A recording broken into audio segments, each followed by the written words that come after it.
সমুদ্রের ধার ঘেঁষা জেলে পাড়ায় এক জেলে তার পরিবারকে নিয়ে বসবাস করত।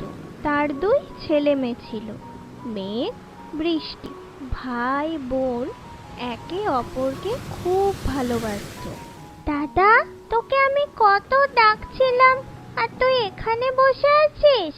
নে ফোঁটা নে, আমার তো কোনো জোগাড় নেই, তাই আমি এটা দিয়েই তোকে ফোঁটা দিচ্ছি।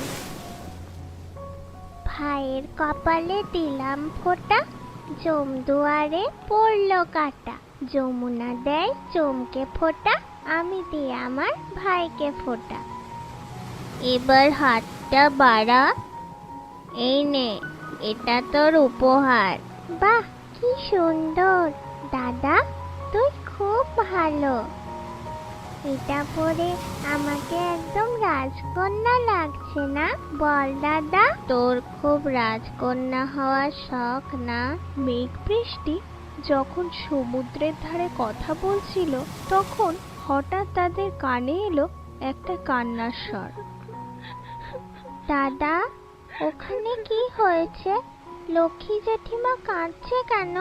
জানিস বোন, রতন জেঠুর দুই ছেলে মেয়ে নৌকা নিয়ে সমুদ্রে গিয়েছিল, আর ফেরেনি। ও আচ্ছা দাদা, আমরা যদি কোনোদিনও আলাদা হয়ে যাই, সেদিন তুই আমাকে কি করে খুঁজবি? এই তো তোর গলার এই মালাটা, এটা চিনে ঠিক খুঁজে বার করব। ঠিক আছে, আমিও তোর অপেক্ষা করব দাদা। এখন এসব কথা ছাড় তো, চল ঘরে চল, মা অপেক্ষা করছে। কিন্তু ভাই বোনের এই অজানা ভাবনা সত্যি হয়ে গেল। সমুদ্রের তুমুল স্রোত সব কিছু তছনছ করে দিল। ভাই বোন একে অপরের থেকে আলাদা হয়ে গেল। ওদিকে প্রদীপগড়ের রাজা প্রদীপ্ত বর্মন ও উনার স্ত্রী রানী প্রিয়ংবদা সমুদ্রে ভ্রমণে গিয়ে বৃষ্টিকে দেখতে পান। মহারাজ, সমুদ্রের কিনারায় কেউ যেন পড়ে আছে মনে হচ্ছে না? হ্যাঁ রানী, তাই তো। সেনাপতি, যাও গিয়ে দেখো তো। বৃষ্টির দেহে তখনও প্রাণ থাকার কারণে মহারাজের আদেশে তাকে রাজমহলে নিয়ে যাওয়া হলো। মহারাজ মহারানীর কোনো সন্তান না থাকার কারণে বৃষ্টিকে তারা নিজের মেয়ে করে রাখলেন। অযান্ত্রিকভাবেই তার নাম হলো বৃষ্টিলেখা। দেখতে দেখতে বেশ কতগুলো বছর কেটে গেল। রাজকন্যা বৃষ্টিলেখা এখন পরমা সুন্দরী যুবতী, কিন্তু তার চোখ এখনো তার দাদাকে খুঁজে বেড়ায়। কি তোমরা ভাবছো তো, তাহলে মেঘ কোথায় গেল? চলো তোমাদের নিয়ে যাই মেঘের কাছে।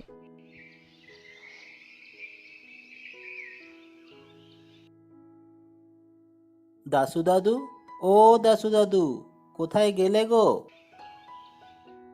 কি হলো মেঘ দাদু ভাই?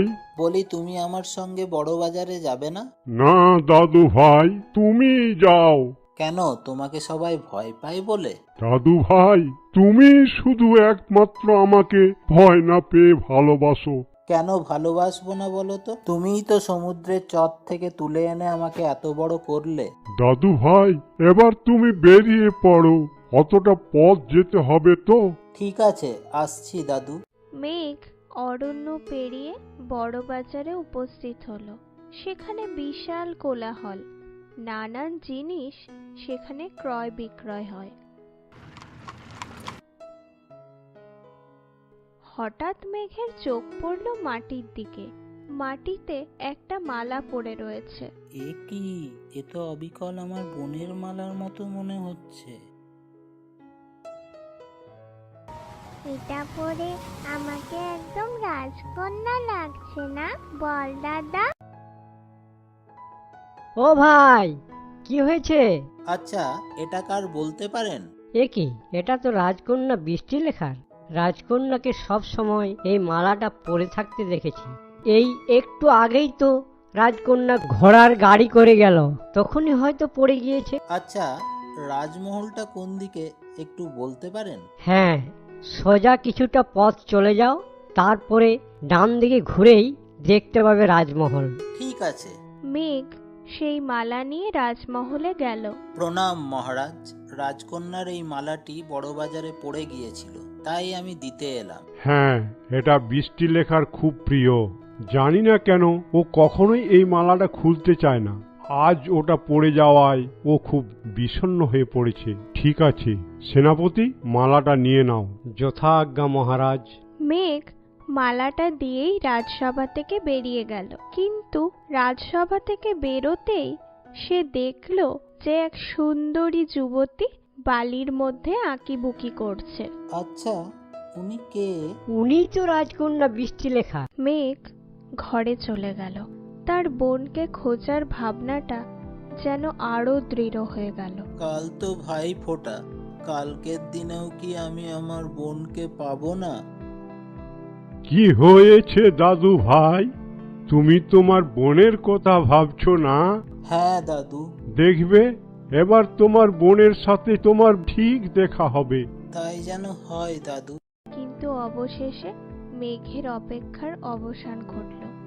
সেদিন মেঘ বড় বাজারে আসতেই হঠাৎ এক ঘোড়ার গাড়ির সাথে তার ধাক্কা লেগে গেল। আপনার কোথাও লাগেনি তো? এ কি, এটা আপনার কাছে এলো কি করে? এটা তো আমার দাদার।